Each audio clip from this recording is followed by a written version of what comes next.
हरियाणा के मोखरा गांव में वाणी चल रही थी। 6 जून 1990 की बात चल रही थी। पुकारते हैं कि हे पतित पावन आओ, तो जरूर उनको रथ चाहिए जिसमें आकर के पावन बनाए। गंगा के पानी से तो पावन नहीं बनेंगे।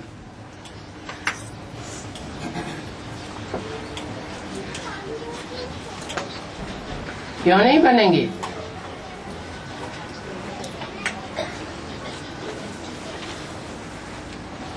क्योंकि पानी को भिगोने से सार नहीं निकलता, मक्खन नहीं निकलता। और गीता को ज्ञानामृत कहा जाता है। तो जब तक गीता का मंथन नहीं होता,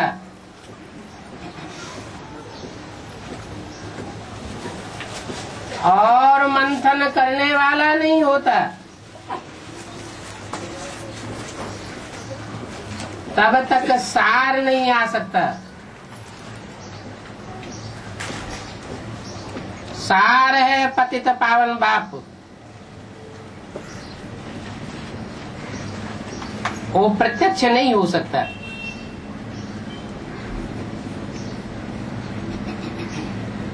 क्योंकि पहले ज्ञान आता है, बाद में ज्ञानदाता प्रत्यक्ष होता है।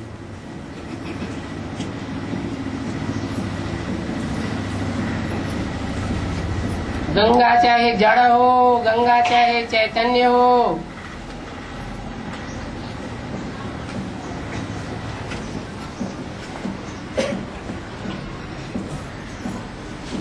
उनके ज्ञान से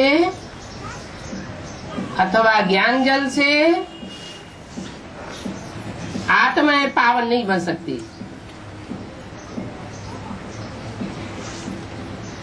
क्योंकि सार नहीं दे सकती।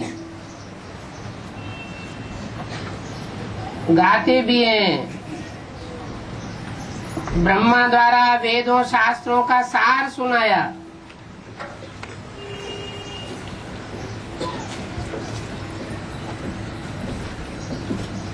तो बाप ही आकर के पावन बनाए, पावन दुनिया रचते हैं और पावन दुनिया का मालिक बनाते हैं। तुम देखते हो कि इस पतित दुनिया का विनाश सामने खड़ा है और तुम पावन दुनिया के मालिक बनने वाले हो।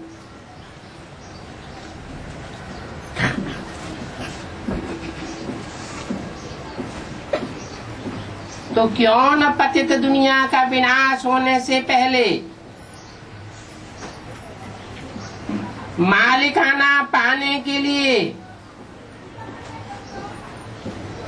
पहले से ही बाप के बन करके रहे।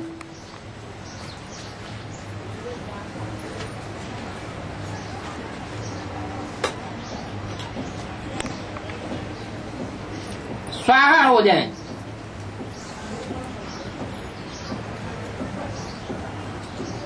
जो स्वाहा हो जाते वो राख बन जाते। इसलिए बोला व्यक्तवाणी में, अब देखेंगे राख कौन बनते हैं और कोटों में से एक, लाखों में से एक कौन निकलते हैं। फिर पूछते रहते हैं स्वाहा कैसे हो।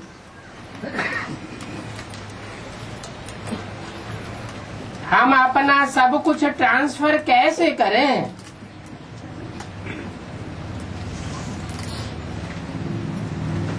तो बाबा कहते हैं बच्चे, तुम इस साकार बाबा को तो देखते हो ना, यह तुम्हें पहले करने के लिए तो नहीं सिखाए रहे हैं। पहले तो करके दिखाते हैं तो ये खुद करके सिखाए रहे हैं, क्योंकि नियम है जैसा कर्म हम करेंगे हमको देख करके और करेंगे।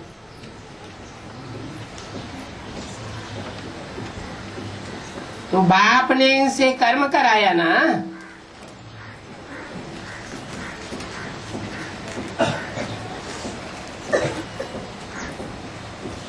सारा यज्ञ में स्वाहा कर दिया।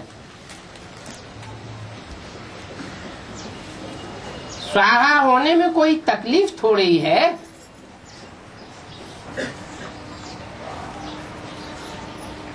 यह तो न बहुत साहूकार था न गरीब था, साधारण था। यज्ञ रचा जाता है तो उसमें खान पान की सब सामग्री चाहिए ना। ये है ईश्वरीय यज्ञ। ईश्वर ने आकर के इस ज्ञान यज्ञ की स्थापना की है।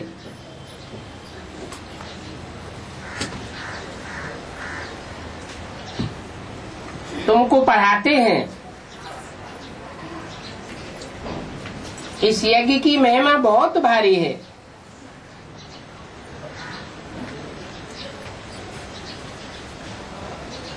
इस ईश्वरीय यज्ञ से ही तुम्हारा शरीर निर्वाह होता है।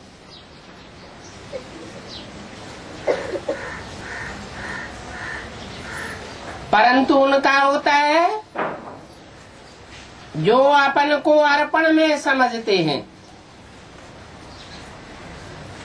बाबा ये सब कुछ आपका है, हम तो ट्रस्टी बन करके चलते हैं। जैसे आप डायरेक्शन देंगे चलाएंगे वैसे ही करेंगे।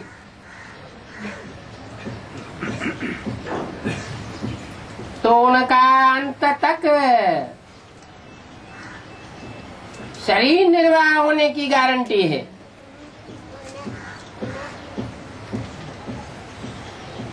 ये सब कुछ ईश्वर का है।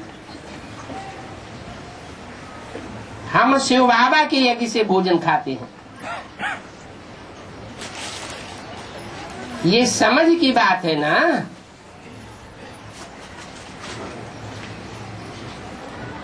परंतु यहाँ तो सबको आकर नहीं बैठना है।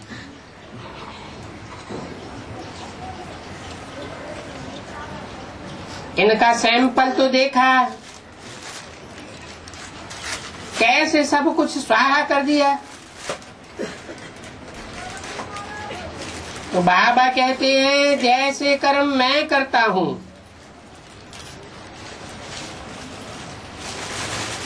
इनको देख करके औरों को भी आया। कितने बहुत स्वाहा हुए।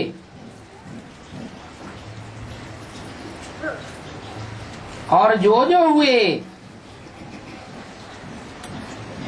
वो अपना अपना भरोसा लेते हैं।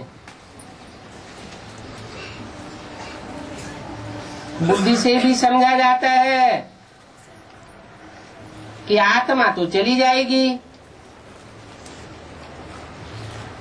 बिना सामने खड़ा है, बाकी सब शरीर खत्म हो जाएंगे। ये बेहद का यज्ञ है।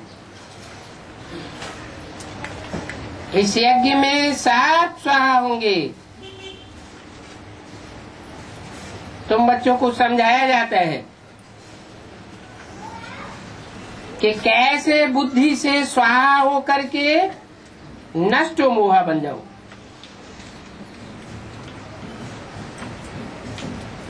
कैसे स्वाहा होकर? बुद्धि से स्वाहा होकर।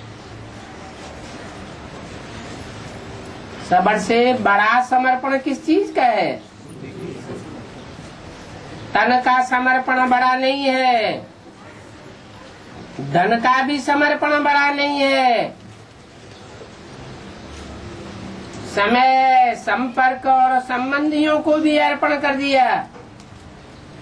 वो भी बड़ा समर्पण नहीं है, लेकिन बुद्धि का समर्पण इतना बड़ा है कि जो पहले पहले बुद्धि से स्वाहा होता है उसको बाप समान का टाइटल मिल जाता है। बाप है सर्वशक्तिवान, तो सर्वशक्तिवान का टाइटल मिल जाता है।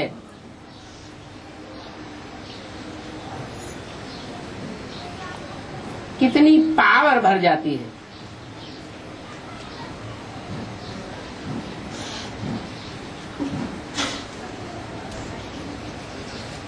कौन होता है सर्वशक्तिवान? बाप तो होता ही है। माया भी सर्वशक्तिवान का टाइटल लेती है और इतनी पावरफुल है कि जब तक वह बुद्धि से सरेंडर न हो तब तक बुद्धि से किसी को सरेंडर नहीं होने देती। कुछ न कुछ वायलोरा डालती ही रहेगी।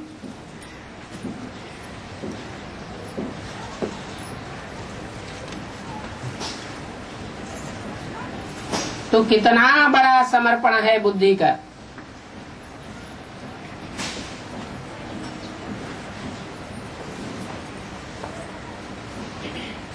ये भी जानते हो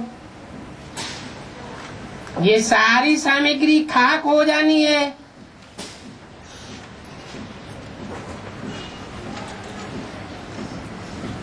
कितना बड़ा यज्ञ है। जो 2500 वर्ष तक कोई भी यज्ञ नहीं रचा जाता है और न कोई उपद्रव होते हैं।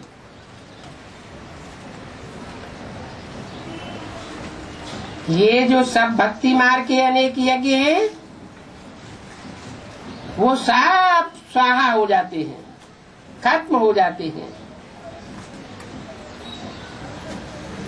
ज्ञान सागर तो एक ही भगवान है।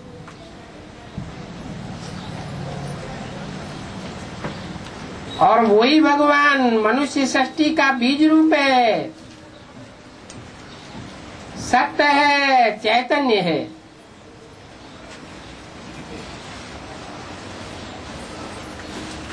शरीर तो जड़ है। किसका? किसकी बात हो रही थी? अरे जो मनुष्य सृष्टि का बीज है वही सत्य है, चैतन्य है, परंतु शरीर तो जड़ है और आत्मा चैतन्य है। वो ज्ञान का सागर है। तो तुम बच्चों को ज्ञान सागर बैठ करके पढ़ाते हैं।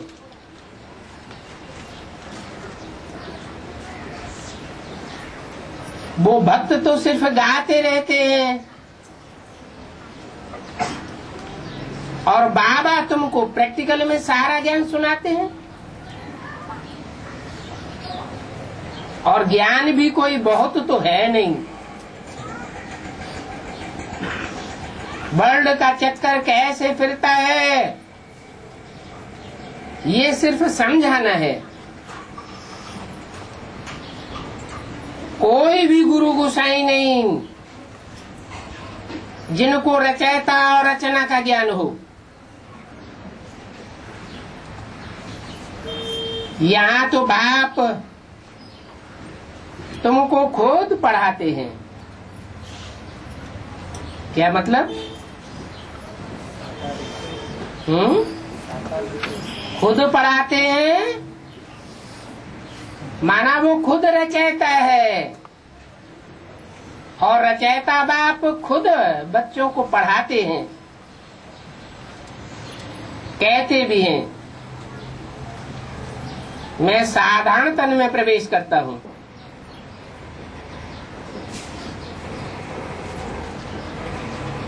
भागीरथ भी मशहूर है। वो भाग्यशाली रथ जरूर मनुष्य ही होगा जिसमें बाप आवेगा।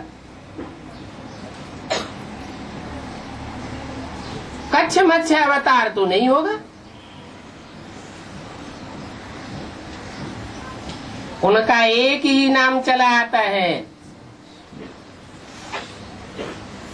जो कभी बदलता नहीं। वो कौन सा नाम है? शिव।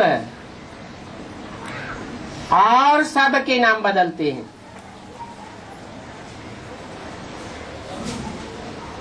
क्यों नहीं नाम बदलता? उनका नाम क्यों नहीं बदलता? क्योंकि वो सदा कल्याणकारी है।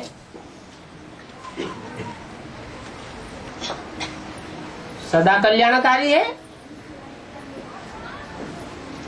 5000 साल परम धाम में बैठता है। उस समय की बात है क्या? नहीं। उसका जब भी षष्ठी पर आने का पार्ट है और जब भी मुकर्रर रथ के द्वारा पार्ट बजाता है तो जो भी पार्ट बजाता है कर्मेंद्रियों के द्वारा वो कल्याणकारी है। जो भी ज्ञान इंद्रियों के द्वारा पार्ट बजाता है वो कल्याणकारी है।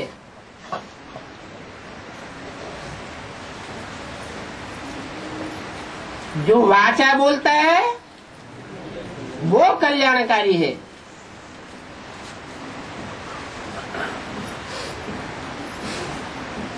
जो दृष्टि देता है वो दृष्टि भी कल्याणकारी है। और संसार में जो भी वाइब्रेशन फैलाता है वृत्ति के द्वारा वो वाइब्रेशन सब कल्याणकारी है। इसलिए काम के आधार पर उसका नाम पड़ा है सदाशिव।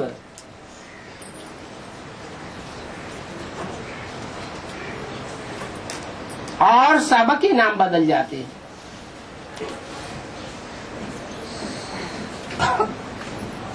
चाहे राम हो, चाहे कृष्ण हो, चाहे कोई भी धर्म पिताएं हो, सबके नाम क्यों बदल जाते हैं?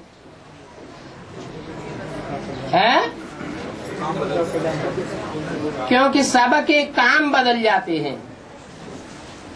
सदा कल्याणकारी कोई इस सृष्टि पर सदा काल रहता ही नहीं।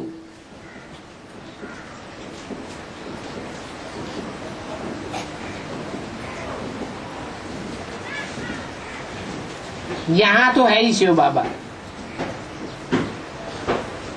शिव कल्याणकारी कहा जाता है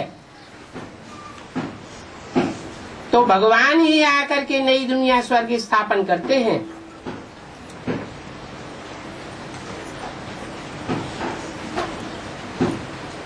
जो थोड़ा कल्याणकारी और थोड़ा कल्याणकारी, कभी कल्याणकारी कभी अकल्याणकारी, कोई के प्रति कल्याणकारी और कोई के प्रति अकल्याणकारी, ऐसे स्वर्ग की स्थापना नहीं कर सकते।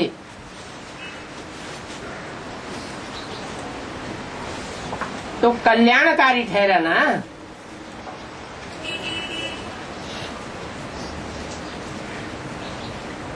क्योंकि स्वर्ग वो ही स्थापन करते हैं। तुम जानते हो कि भारत में स्वर्ग था और अभी नरक है।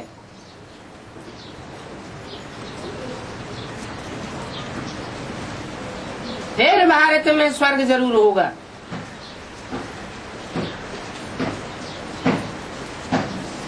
इनको कहा जाता है पुरुषोत्तम संगम युग।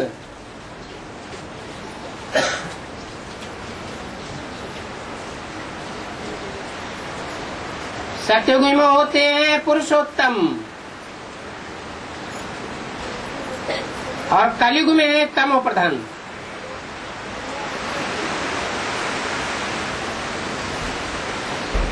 ये साधु संत आदि सब तमो प्रधान है।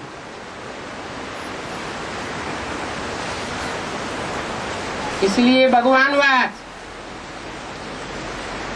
मैं इन साधुओं का भी उद्धार करता हूँ।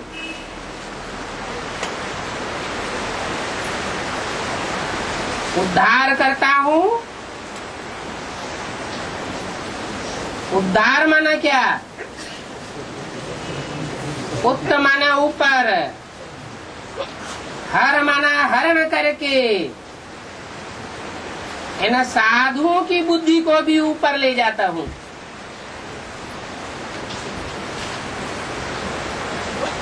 इनकी भी बुद्धि पतित हुई पड़ी है, तो दुनिया में सब पतित ठहरे ना। गंगा स्नान करते हैं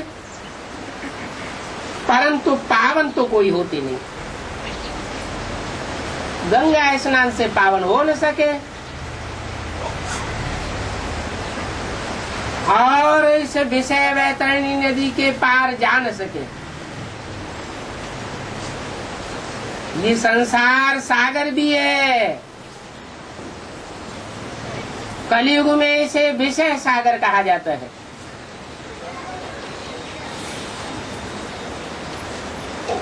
पार ले जाने वाला एक ही खिवैया बाप है।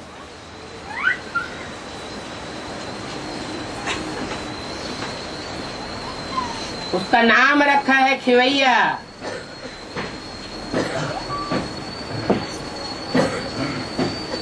खिवैया नाम क्यों दिया है? क्योंकि नैया को खिवैया है। नैया का खिवैया है, शरीर रूपी नैया का खिवैया है।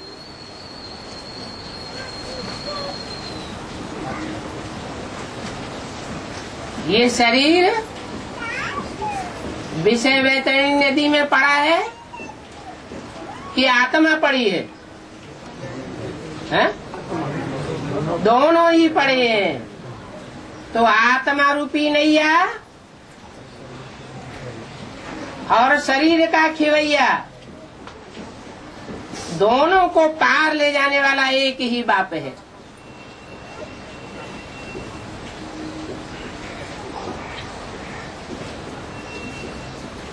तुमको इस पार से उस पार ले जाते हैं।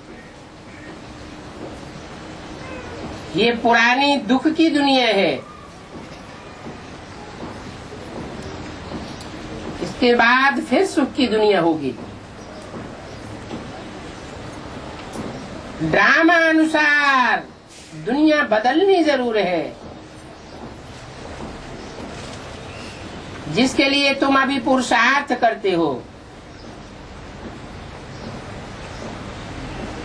परंतु बाप की याद ही घड़ी घड़ी भूल जाती है। क्यों भूल जाती है?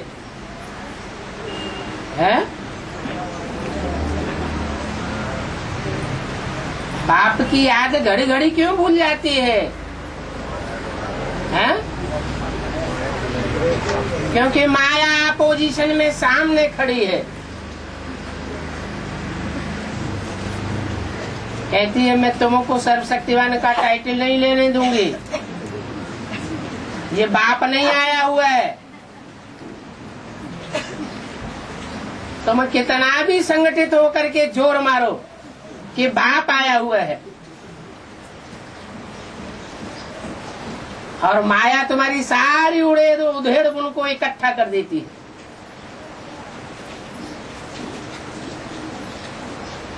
आखिरी बुद्धि भ्रष्ट हो जाती है। तुम कहते हो भगवान आया हुआ है, माया कहती है नहीं, हो नहीं सकता, ये तो शैतान आया हुआ है। तो बाप की याद न रहने का कारण क्या हुआ खास है? माया कारण हुआ। दूसरा कोई कारण होता है? अनिश्चय बुद्धि विनश्यति, बाप की याद का विनाश कर देती है।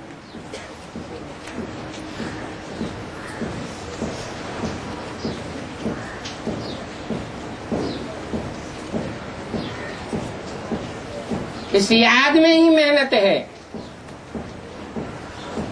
बाकी तुमसे जो विकर्म हुए हैं उनकी सजा कर्म भोग के रूप में भोगनी ही पड़ती है। वो चाहे इस जन्म के विकर्म हो और चाहे पूर्व जन्म के विकर्म हो।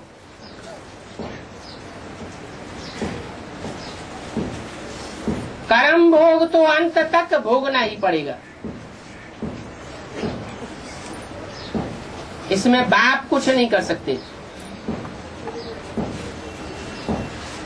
पूर्व जन्मों का कर्म भोग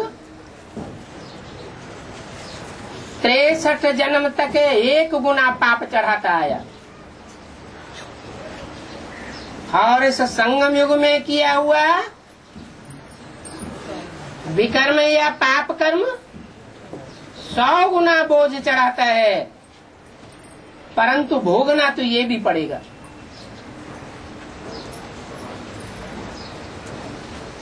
उसमें कोई को भी माफी नहीं मिल सकती। कोई कहते हैं भगवान आया हुआ है, तो हम इतने दुखी क्यों हैं? इतनी तकलीफें क्यों बढ़ती जाती हैं? इतने साल हो गए,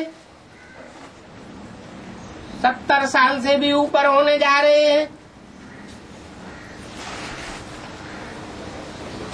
तो कुछ तो कर्म भोग में कमी आनी चाहिए।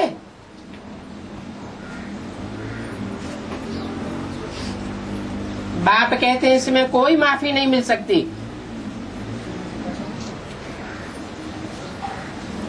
जिनका मैं आधार लेता हूँ राम और कृष्ण का, उनको कोई माफी देते हैं क्या? कुछ माफ कर देते हैं कर्म भोग? नहीं माफ करते।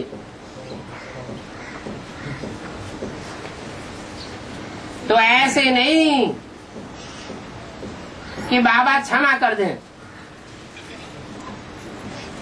कुछ भी क्षमा नहीं हो सकता।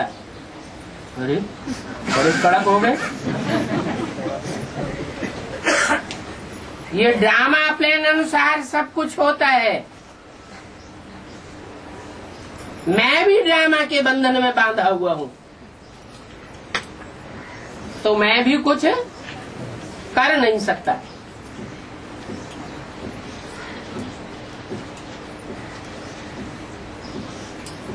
बल ब्रह्मा बाबा का दिल कोमल था। कोई बच्चे आजिज़ी करते थे, बाबा बहुत तकलीफ है, बीमार हो जाते हैं, बहुत काम करना पड़ता है, थकान हो जाती है, शादी करनी ही पड़ेगी। तो बाबा तो परमिशन दे देते थे, लेकिन वो परमिशन देने से छुटकारा हो जाता है या बीमारी और बढ़ जाती है? नर चाहत कछु और है, होवत है कछु और। ब्रह्मा को भी नर कहेंगे या देवता कहेंगे या भगवान कहेंगे? है? ब्रह्मा को भी नर कहा जाता है। नर जो भी करता है वो नरक ही बनाता है।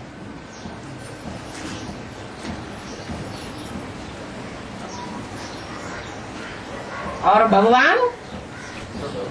भगवान स्वर्ग बनाता है, क्योंकि वो सदा ही स्वस्थिति में स्थित है। जो स्वयं सदैव स्व स्थिति में स्थित है वो दूसरों को भी क्या सिखाएगा? स्व स्थिति में स्थित होना सिखाएगा। तो भगवान ही स्वर्ग बनाता है, वह स्वर्ग नहीं जहाँ राधा कृष्ण साकार रूप में जन्म लेते हैं। उससे भी ऊंची स्टेज का स्वर्ग, जहाँ ये शरीर भी रहे और शरीर रहते हुए भी दुखों का अनुभव न हो, दुखों की दुनिया भी हो, लेकिन हम दुखी न हो, हम सुखमयी स्टेज का अनुभव करते रहें। उसको कहते हैं सच्ची जीवन मुक्ति। इस दुख की दुनिया में जीवन भी रहे, जीवित भी रहे, दुख की दुनिया भी सामने देखने में आवे, लेकिन हमारे ऊपर कोई भी छांट न गिर सके।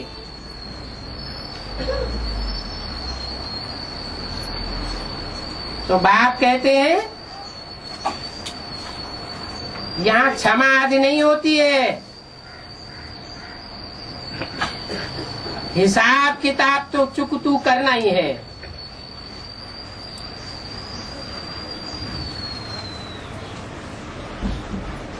तमो प्रधान से सतो प्रधान बनना जरूर है, इसके लिए श्रीमत मिलती है।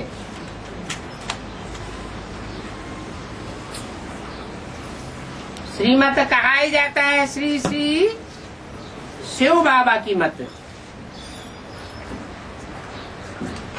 और कोई चारा नहीं। इस श्रीमत से ही तुम श्री बनते हो। ऊंचते ऊंच बाप है तो तुमको ऊंच ही बनाते हैं। अभी तुम बन रहे हो, अभी तुमको सब स्मृति आ गई है कि बाबा कल्प कल्प आकर के हमको पढ़ाते हैं, और उनकी पढ़ाई की आधा कल्प प्रारब्ध मिलती है।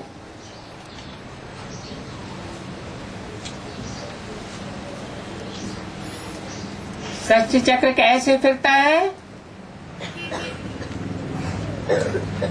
फिर आधा कल्प इस नॉलेज की दरकार नहीं रहेगी।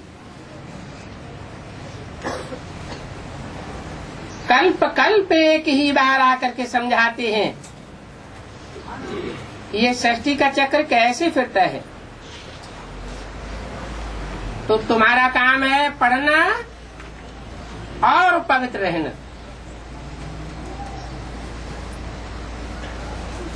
योग में रहना है, बाप के बन करके फिर भी पवित्र नहीं बनेंगे तो 100 गुना दंड पड़ जाएगा।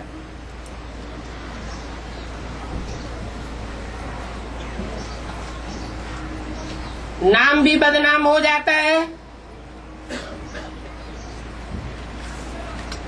भी क्यों लगा दिया है? और क्या हो जाता है?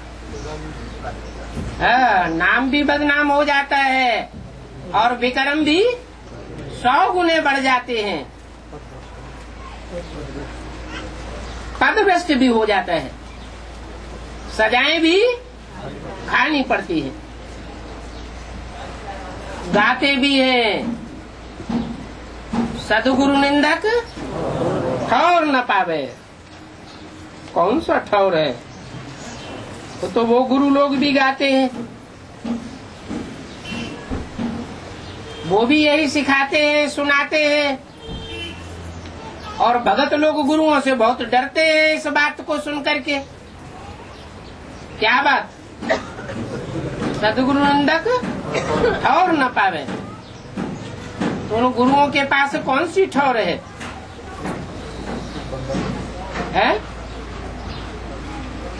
उन्होंने तो अपना मठ पंथ बनाया हुआ होता है। कोई उनके सामने उनका चेला निंदा करेगा तो मठ पंथ से निकाल देंगे। और कौन सा ठौर है?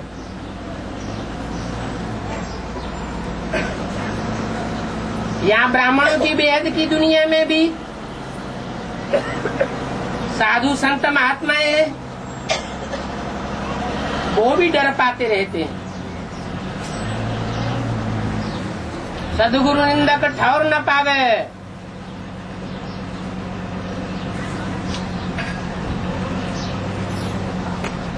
तो कितनों को धक्का दिया होगा, है? अरे जितने भी एडवांस पार्टी में आए हैं उन सबको धक्का दे दिया। तुम सदगुरु की निंदा कराने वाले हो, तुमको यहाँ ठौर नहीं मिल सकता। बाप कहते हैं मैं ये हद का ठौर नहीं देता हूँ कि सुखधाम शांति धाम ईंटों का बना के खड़ा कर दूंगा और वहाँ आश्रम से तुमको निकाल दूंगा।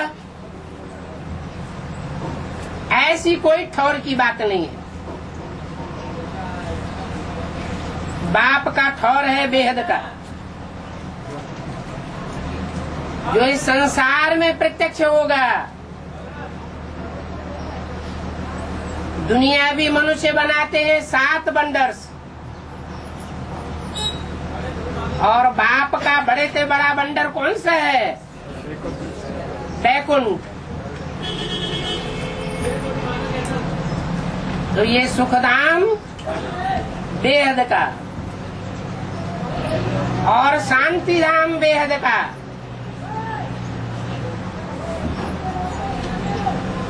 मुक्ति और जीवन मुक्ति, ये बाप का ठौर है। और ये दोनों ही प्रकार के ठौर प्रैक्टिकल में होंगे या सिर्फ कहने मात्र होंगे? प्रैक्टिकल में होंगे। इसलिए बोला है तुम बच्चे शांति धाम को परम धाम को इस सृष्टि पर उतार लेते हो। कैसे उतार लेते हैं? क्या बम्बई में उतर आवेगा? बम्बई में शांति धाम उतरेगा क्या? जहाँ बम फटते हैं या बम का असर होता है वहाँ शांति धाम नहीं बनता है। शांति धाम वहाँ बनता है जहाँ न बम फटेंगे और न बम का कोई असर पहुँचेगा। बम फटते हैं तो ज्वालामुखी फट पड़ते हैं, भूकंप आते हैं। भगवान का वो ऐसा ठौर है जहाँ कोई ज्वालामुखी नहीं फटेगा, कोई भूकंप नहीं आएगा, और आसपास आएगा भी तो उसका वहाँ कोई असर नहीं होगा। तो गायन है सदगुरु निंदक ठौर न पावे। ये अंत समय की बात है जो कुरान में लिखा हुआ है कि जब विनाश बरपा होगा तो खुदा के बंदे बड़े आराम से रहेंगे।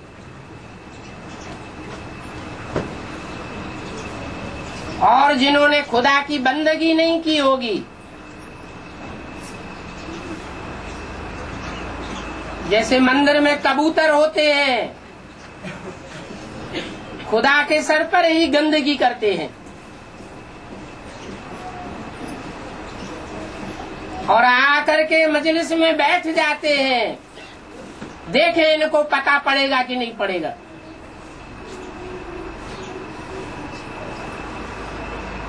बाप कहते हैं अपने घर गृहस्थ को लक्ष्मी नारायण का मंदिर बनाओ। लक्ष्य रखेंगे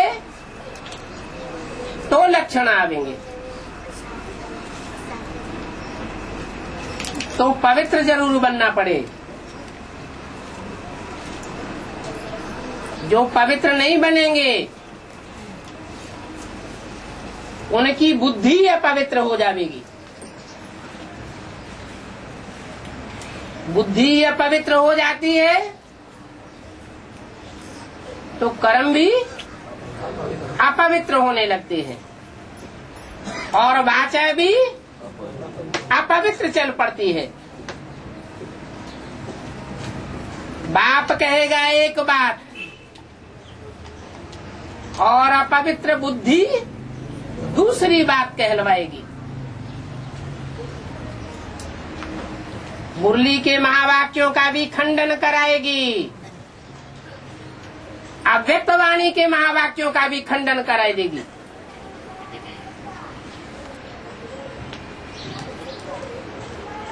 द्वैतवादी आत्मा बन जाती है।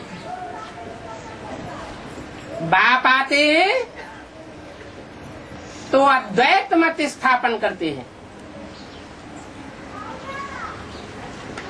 एक ही मत की दुनिया, एक ही धर्म की धारणा, एक ही राजा, एक ही देश, एक ही भाषा। अलग अलग भाषाएं हो जाती हैं तो खूब टकराव होता है।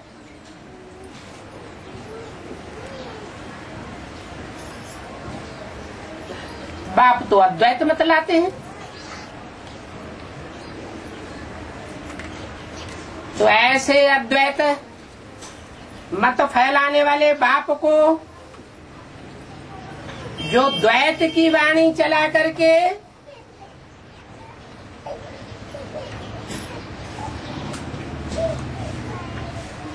बदनाम करते हैं, निंदा कराते हैं, उन्हें विनाश के टाइम पर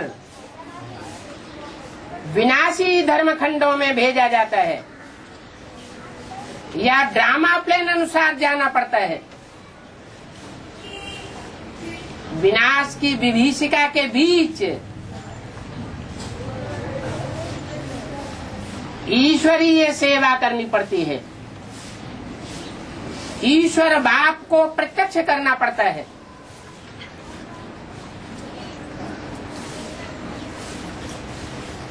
जून 1990 की वाणी का तीसरा पेज।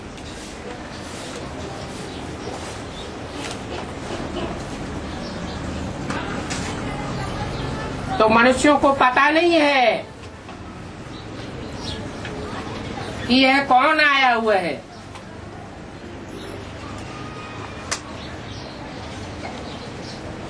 जरूर सत्य बाप ही होगा। वो सत्य गुरु भी है, सत्य टीचर भी है। तुमको वह पढ़ाते हैं। वह क्यों कहा? यह नहीं पढ़ाते। माना ब्रह्मा गीता का भगवान नहीं है, वह तुमको पढ़ाते हैं। वो सच्चा सतगुरु भी है।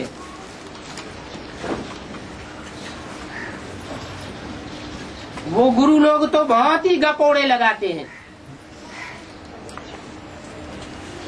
यहाँ गपोड़े आदि की कोई बात नहीं है। उन सब का है भक्ति मार्ग। वो भक्ति मार्ग भी अभी तुमने पास कर लिया। वो भक्ति मार्ग का सारा ज्ञान तुम्हारी बुद्धि में है। जैसे बाप ज्ञान का सागर है, तुम भी नंबरवार ज्ञान के सागर बनते हो।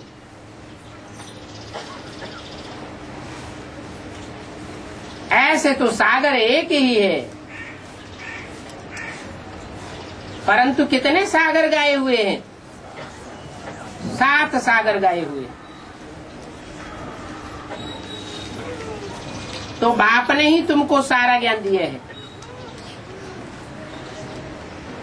जिसने जितना कल पहले धारण किया है उतना ही अब भी करेंगे। पुरुषार्थ करना है।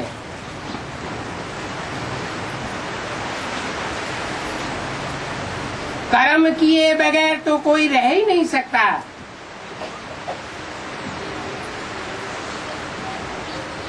कर्म इंद्रियां हैं तो कर्म तो करना ही पड़ता है। परंतु तुमको पुरुषार्थ करना सिखाया है। वो गुरु लोग तो कितने हठ योग आदि करते हैं। हठ योग से कर्मेंद्रियों को बांधना चाहते हैं। वो हठ योग करना भी उनका कर्म है।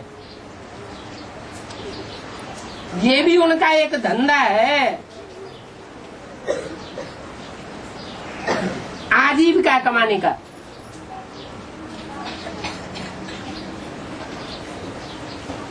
उनका बहुत नाम वाला हो जाता है। पैसा भी बहुत मिलता है। वर्तमान दुनिया की प्रैक्टिकल बातें हैं ना।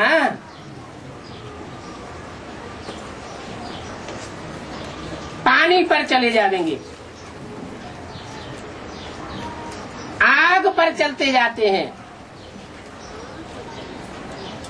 फिर भी बेचारे उड़ नहीं सकते।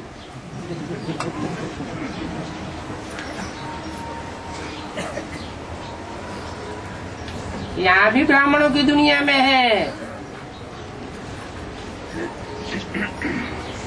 जो काम आग्नि पर तैरते हैं।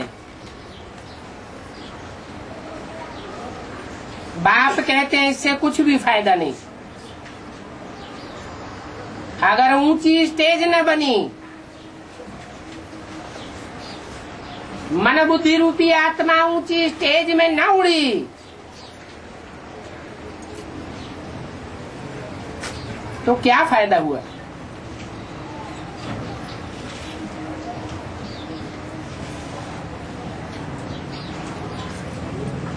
ऊपर उड़ते हैं एरोप्लेन, उसके लिए तो फिर पेट्रोल चाहिए।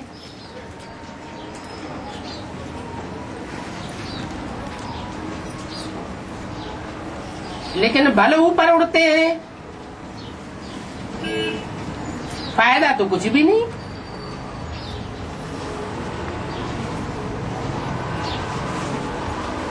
पावन तो कोई भी नहीं बन सकते। तो इन साइंस वालों की भी रेस है।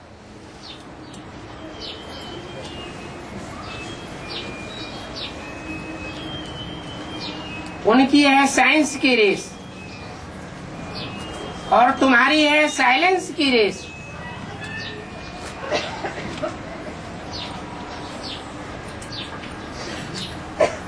परंतु रेस करने वाले सब शांति ही मांगते हैं, चाहे साइंसदान हो, चाहे साधु सन्यासी हो। बाप समझाते हैं शांति तो तुम्हारा स्वधर्म है। अपन को आत्मा समझो।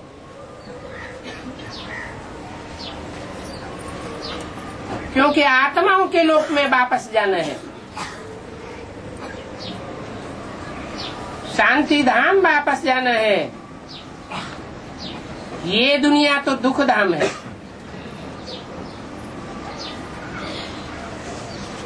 हम शांति धाम में जावेंगे और फिर सुख धाम में आवेंगे। जब सुख धाम में आवेंगे तब ये दुख धाम खलास हो जाएगा। ये बात अच्छी रीति धारण करना है। क्या है? अच्छी रीति धारण करने की क्या बात है? अरे जब स्वर्ग बनेगा तो नरक तो खत्म ही हो जाएगा, दुख की दुनिया तो खलास हो ही जाएगी। इसमें अच्छी रीति समझने की बात क्या है?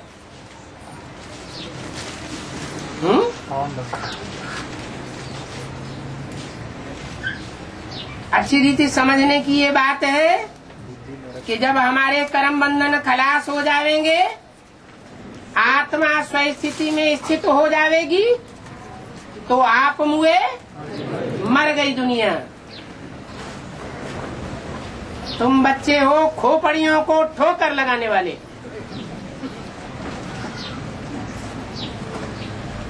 क्योंकि जानते हो ये आज नहीं तो कल मरने वाले ही हैं। इनकी कोई दूसरी गति होने वाली नहीं है। तो ये दुखधाम तुम्हारी आंखों के सामने ही खलास होता है। ऐसे नहीं कि राधा कृष्ण की तरह तुम स्वर्ग में जावेंगे तो उससे पहले ये दुखधाम खलास होता है, वो भी हद की बात है। और तुम्हारी तो बेहद की बात है। क्या बेहद की बात है? हैं? 76 की घोषणा की थी, 10 वर्ष में नई दुनिया की स्थापना और पुरानी दुनिया का विनाश। तो क्या पुरानी दुनिया का विनाश हो गया था? है?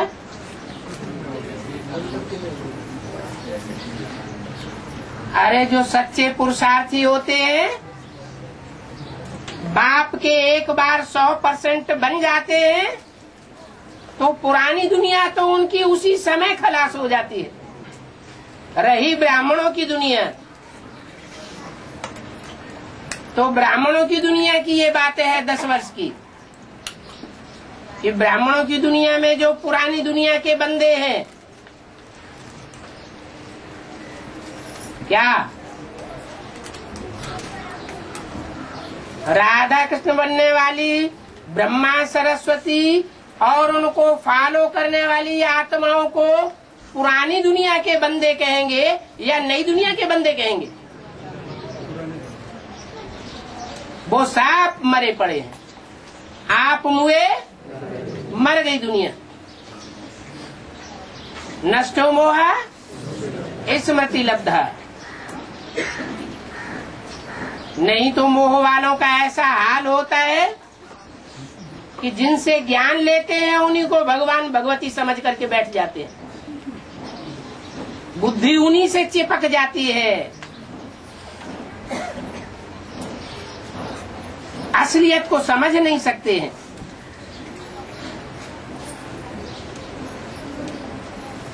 तो तुम्हारी बुद्धि में अब बात बैठती है कि इस पढ़ाई से क्या मिलता है। जो अच्छी रीति धारण करते हैं वो औरों को भी गहराई से अच्छी रीति धारण कराते हैं। बाकी थोड़े रोज है ये पढ़ाई पढ़ करके फिर शरीर निर्वाहार्थ माथा मारना पड़ता है, वो तो दुनिया भी पढ़ाई है।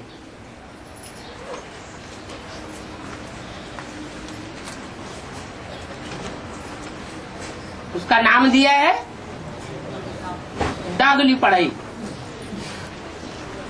जो तकदीरवान बच्चे हैं वो तो फौरन निर्णय ले लेते हैं। क्या निर्णय लेते हैं? हम डागली पढ़ाई क्यों पढ़े?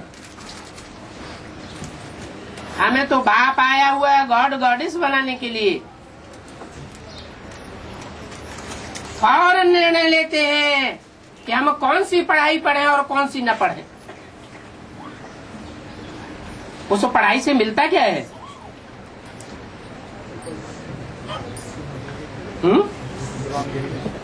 उस पढ़ाई से क्या मिलता है? नौकरी मिलती है। नौकर चाकर बनते हैं और बाप आकर क्या बनाते हैं? साहूकार नहीं, साहूकार तो प्रजापद है,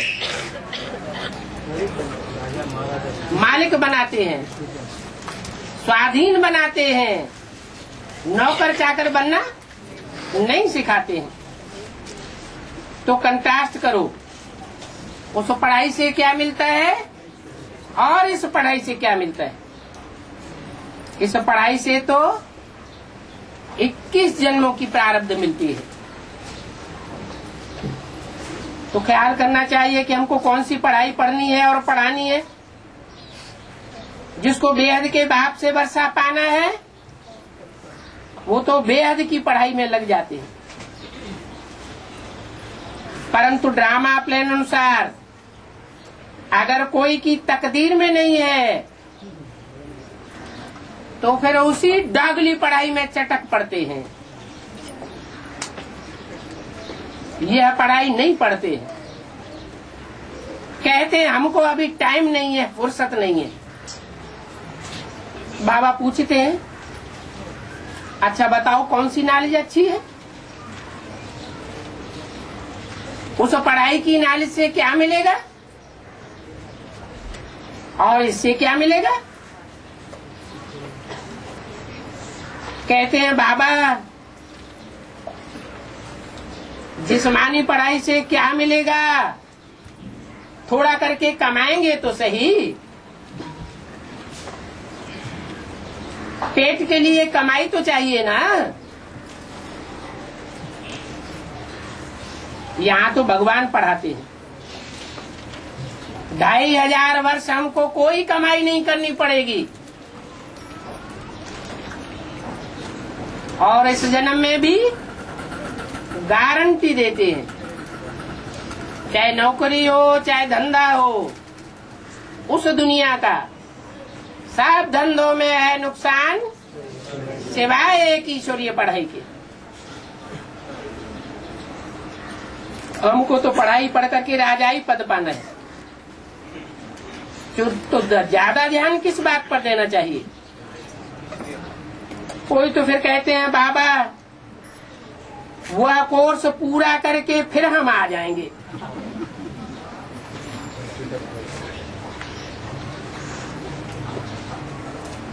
बाबा समझ जाते हैं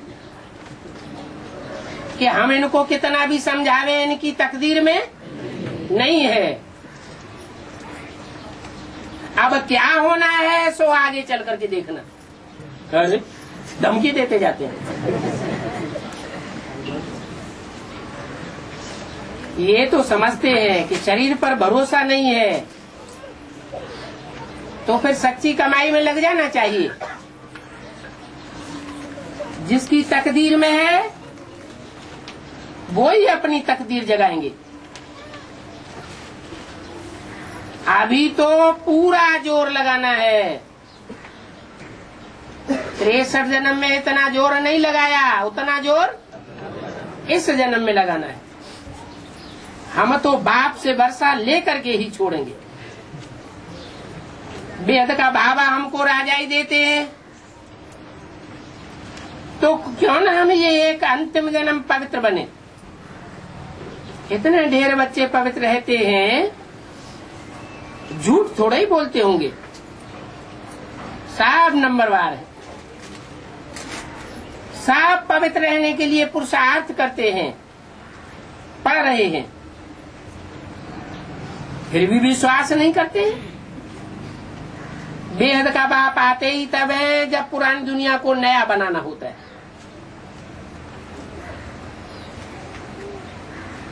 क्या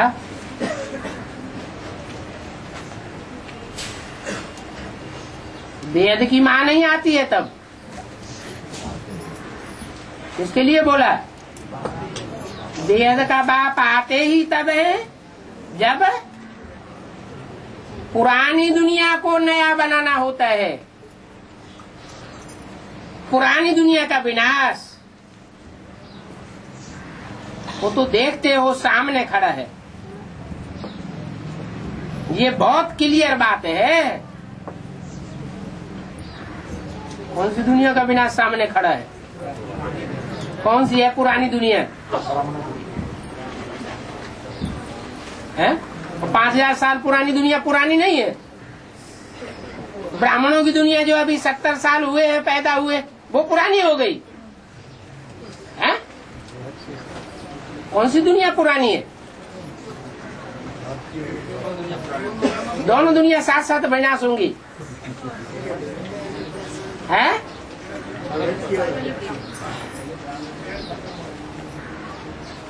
जो बेहद की दुनिया है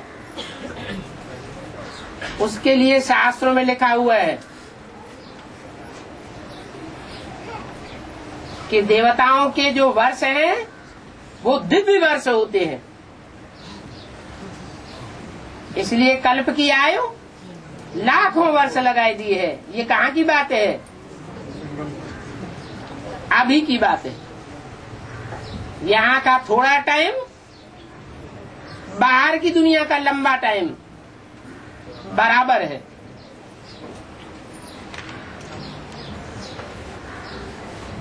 तो ये समय बरोबर वही है। अनेक धर्म है और सतयुग में एक धर्म होगा। ये भी तुम्हारी बुद्धि में है। मनुष्य तो पत्थर बुद्धि है। पत्थर बुद्धि का भारत और पारस बुद्धि का भारत। क्या भारत भी एक है या दो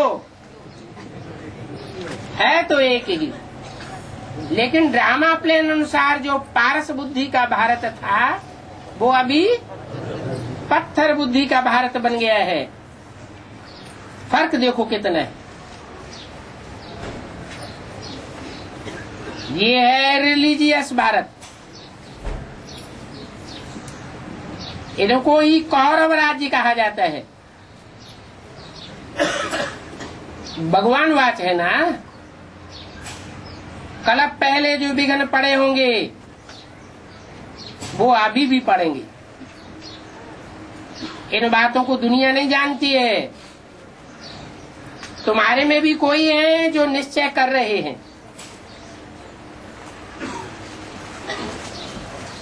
और कोई ऐसे हैं जिनको निश्चय कायम करने में टाइम लगता है।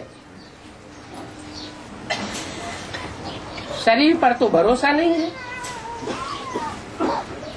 तो जरा भी चांस नहीं गंवाना चाहिए।